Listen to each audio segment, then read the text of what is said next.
Hey everyone, Peter Rosas, designer on Warwick. And I'm Steve Bankert, also champ designer on the team. We are talking about everyone's favorite Beastie Boy today. He's here. Warwick. For those uninitiated, Warwick is a man who was cruelly experimented on and, he became a beast. And we want to make sure that, the players get to feel like that ferocious beast monster character.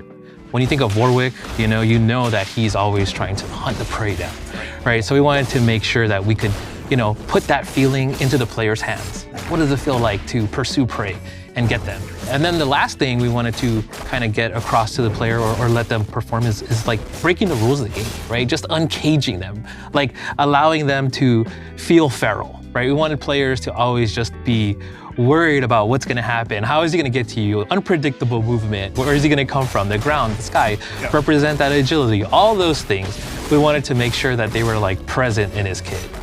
So the first attack that we're gonna look at, it's called Claws of the Beast, which is stand S1. What's really cool about this move, besides it being an overhead, is that when it hits the opponent, they go into kind of like a medium knockdown, which you can then use to set up, follow-ups. If you hold S1, he could run for a pretty long time. During that run, he's projectile invulnerable. Right? When he comes out of the run, he's no longer projectile invulnerable, so you have to time it. His next attack is called Rage of the Beast. It has a similar startup to Claws of the Beast, but instead at the end, he ends with a lunging headbutt. If you use Wrath of the Beast, then that gives you advantage, right? Or it lets you blow through their attack. Right. And then you talked about sort of like Warwick, he's coming at you like really horizontal, but you also added this nice vertical element to his game on the Crouch S1. So with his Crouch S1 suite, he goes into Primal Leap. So that's this little flip here. And if you hold down in S1, he goes a lot further. And what's like really cool about this move is when it goes up, it does hit going up. Yeah. And then when you use Primal Leap, he has 3 different follow-ups. The first one being Pursuit, where he does a really quick diving bite. And what's really cool about that is that then that knocks up the opponent and it allows you to follow up. His next follow-up attack in the Primal Leap suite is Tear. And the reason that you want to use Tear is that it ground bounces the opponent and it hits in the front, but as you can see, it kind of like hovers in the air ever so slightly. So, yeah, the cross-up is nasty. And it crosses up, right? So it's kind of hard to block, which is really interesting. And then on top of that, it's plus on block. So if the opponent blocks it, you could use this as a way to kind of keep up pressure. And then for those pesky opponents who are too defensive, you want to go ahead and use Snare, right? Just because that does a really good amount of damage. And it's a command throw. It's a command throw, yes. Nice. So you can't block it. What's really cool is if you're using either Rage of the Beast or Claws of the Beast, right? You could cancel that by pressing up and getting a Primal Leap cancel out of that, thereby adding another layer to your offensive capability. Yeah. One of the things that's really cool about Warwick, you can get the opponent to the corner pretty nicely. And then once the opponent's in the corner, that's typically like a safer space you could be in, right? You can't really get crossed up in the corner. Right. Once again, the idea is no safe spaces against him. And to that point, we added the Primal Climb where he gets to cling onto the corner. What's really cool about this is that he has access to those same kind of Primal Leap follow-ups, but they're like enhanced. They're much stronger from the corner, right? So when he does Pursuit and it hits, the opponent is launched and they spin out, allowing for cooler combos. When you use the M attack, you'll see it's a little bit different. Right. He's doing a new attack called Rend, which can ground bounce an airborne opponent, but against a standing opponent, it leaves them standing with a lot of hit stuns. And then he also has Snare from there as well, just in case the opponent gets a little too defensive. Right. Too comfy. Exactly. And then the other awesome thing is, once again, if you press the charged version of Primal Leap, he'll go into Primal Climb automatically. And that's cool too, just seeing the way that the way the offense sort of develops based on the opponent's tendencies. You can condition in certain ways if you want to. He really lets you play that sort of like offensive style. So his Air S1 is his attack called Feral Fang, where he kind of drops down on the opponent. After jumping forward, it's a series of like slash and bites. And what's really cool about this attack is, it kind of sets up nicely for some of his grounded follow-ups. And his S2 is an attack called Savage Slashes, right? So pressing S2, he does 2 slash. Pressing S2 again, he'll do a 3rd slash, and then pressing S2 one more time, he does a 4th slash, right? And what's really awesome about this is just, it's on the player to kind of input those slashes as they see fit. They get to feel Right. that they're actually tearing into the opponent. His next attack in his S2 suite is his Crouch S2, and it's called Bloodseeker. So this move is, it functions kind of like a really strong anti-air, right? This is the only kind of attack in the game that is pretty much anti-air invulnerable after the start of it, all the way through the attack. So, when you think of like anti-air attacks in our games, we have our launchers, but these are only invulnerable for a few frames, whereas Crouch S2 for Warwick is invulnerable like the whole time. Right. That's by design. That's part of Warwick's catch and release gameplay. We want to use S1 to pursue the opponent and use S2 to viciously maul them, but at the same time, once you do that, you knock them away. And then his aerial S2 is his spinning slicers. So what's really cool about that is that, much like his ground savage slashes, he has like this additional slash that you get to input as the player. So you don't have to do it if you don't want to, but as you can see, like when you do it, you do knock the opponent away. So there is a trade-off. His last attack on his S2 suite is his forward S2 called Feral Bite. And this is where he kind of like rears back and he picks the opponent and tosses them over his head, What's really cool about this move is that you can like cancel the recovery of the move. This move is essential because you can do it after his air S1, you can do it after his sweep, you can do it after any like real opportunity where you knock the opponent down. That's an opportunity to use Feral Bite. There's 3 areas of like Warwick's design that we were trying to like really hit. So S1 is all about the pursuit, right? It's all about the hunt. So S2, it's all about the players getting to feel that like power transfer, when you're like tearing up an opponent. And the last one was just uncaging the player, right? Like just allowing them to go fully feral. As Warwick, lands these S2 attacks, which, you can see here, he's building up the Bloodlust gauge. And then once it's full, you'll see him go into this Bloodlust state. When you go into Bloodlust, Warwick just becomes that much more enhanced. His dashes speed up. Yeah, it's like across the board, too. Right? Like speed, power, like he... Exactly, right? He gains 2 new specials. He's able to recover his gray health. Whenever he does his S2 attacks, you can see it slowly... It's a good chunk. Yeah, it's slowly recovering. As I mentioned, he has some new specials that get added, right? So he loses Rage of the Beast, but instead gains a new move called Wrath of the Beast, where he does this crazy quick forward translating slash.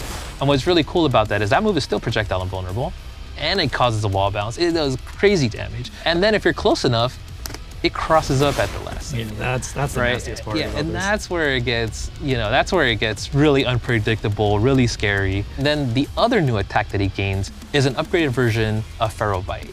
He gains a new attack called Feral Feast. Yeah. So check it out.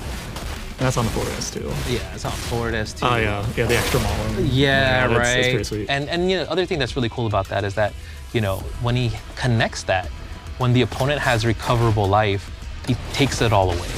I straight up did not know about that. You're like, wait, who okayed that? You don't lose the corner carry. So, that's huge. The other really cool thing, and this is kind of like what really is at the heart of Bloodlust. You could cancel certain specials into certain specials. Yeah, it's good. What that means is that you could cancel his Bloodseeker into a Feral Fang. Yeah. You could cancel his Vid Slashes into a Wrath of the Beast. Another thing that he gains, an aerial version of Primal Leap that he doesn't have normally. So when you're attacking the opponent and they're blocking, you can use this as a way to kind of break their defense. You're right. So we just wanted to make sure that, players just had options and they were able to kind of utilize the combos the way they wanted. As you're doing these cancels, you're like spending, like the gauge depletes like fairly slowly on its own. But if you want to access the power, you got to spend some of it looks like. That was our way to ensure that this didn't become like grossly imbalanced. The way that we kind of did that was ensuring, his new moves, they do take up some of that Bloodlust gauge. There is a cost to using them because they're so strong. It's also, whenever you cancel, there is also a cost associated with that. He's giving up, some of his Bloodlust gauge to break the rules of the game. And that's what's awesome. The player gets to choose the routes to maximize the Bloodlust gauge. You want to talk about the supers? Yeah, let's go for it. His S1 super, it falls in line with the idea of pursuing. Yep. Right? It's takes a leap back, and then he flies towards the opponent, uses his agility, slashes them a ton of times, and then brings them down to the ground, right? And that's our take on Infinite Duress Yes, for like the exactly. 2xKO version. And what's really cool about this super too is that it's one of the few that can be done in the air.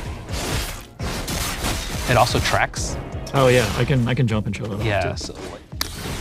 so it's gonna like follow. It's gonna predict where Jinx will be, and it'll like land it and like hit her. You know, if you use it in double down, it's just like really easy for kind of Warwick to kind of capitalize because he could kind of reach from anywhere. So it makes him a pretty strong partner in that regard. That's cool.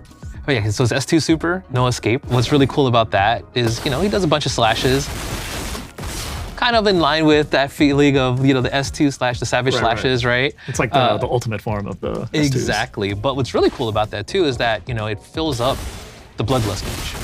So using this at the end of a combo, right? Like it gives you about like 40%. So then if you were doing it after the savage slashes, you know, that's just a really quick way for you to get like 65% of the bloodlust gauge. And then his ultimate attack, one of the coolest in the game. So sick. Yeah, it's really cool. I mean, come on. So his ultimate attack called like, you know, Blood Hunt. Shout outs to everyone that made this possible. But like, look at this. Let's take a second to appreciate this, right?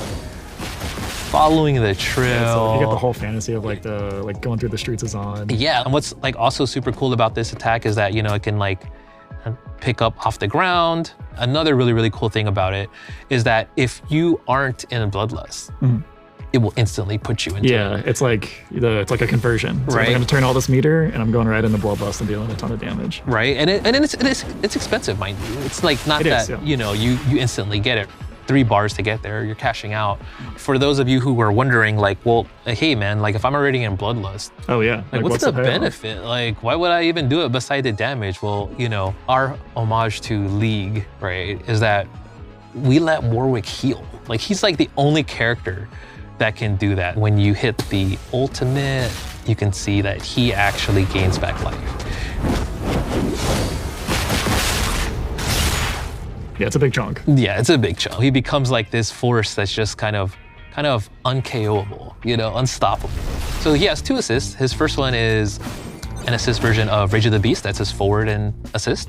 What I think's so good about that is that it's like really cool at like knocking the opponent away and just being annoying, right? If you team up Warwick with somebody like Teemo, or you team him up with like Jinx, right?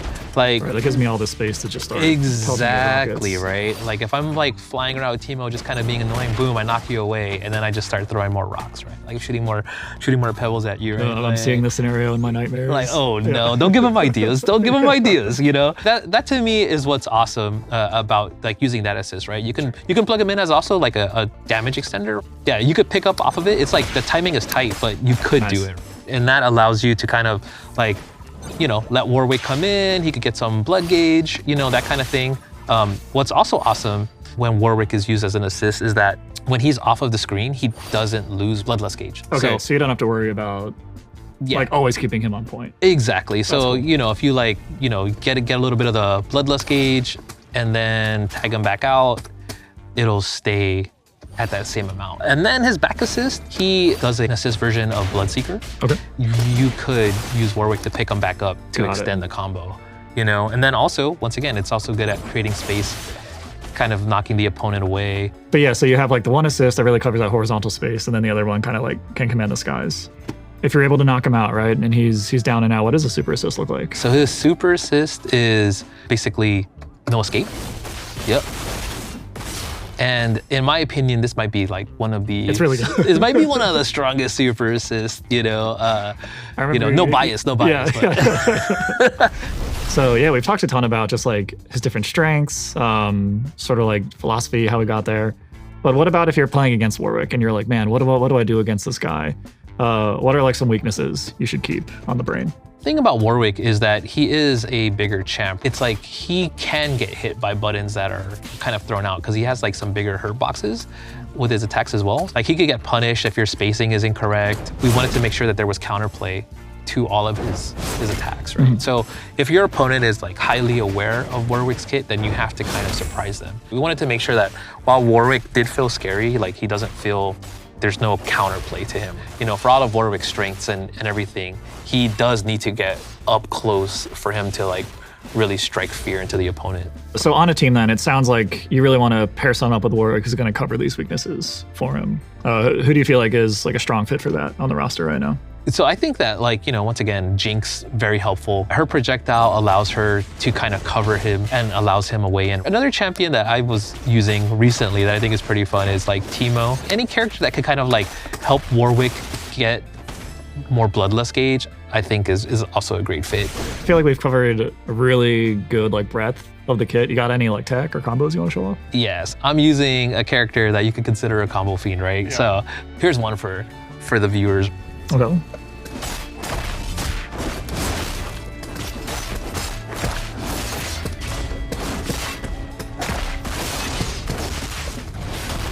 Let's go. Let's go first try. actual first take. That was just like one combo that I showed you with different kind of cancel routes and specials being used. I mean, I'm really excited to see what all of you end up like finding with him and the routes that you guys choose.